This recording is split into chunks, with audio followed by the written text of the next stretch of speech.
มาเบิ้ง พร้อมแล้วเร็วแล้ว ของการแข่งขัน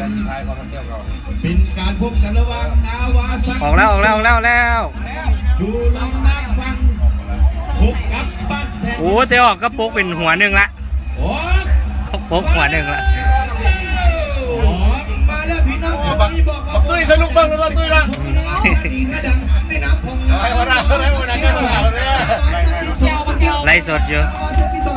เครื่องลำแล้วก็ต้องห่วง แสน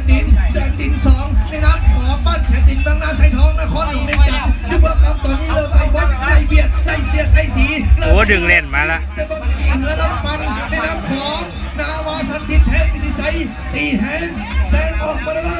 โอ้แล้วตีแหงแซงหนีได้หนีไปนาวาสักดิ์สิทธิ์สอง ห่วยอะไรดิ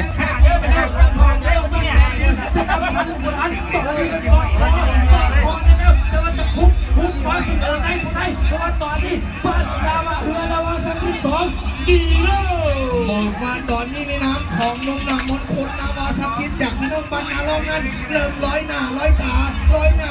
มาแบบสบายชั่วแซงดินยังตะเกียกตะกายยังจี้ขึ้นมาอยู่ยังจี้ขึ้นมาอยู่ยังจี้ขึ้นมาอยู่ยัง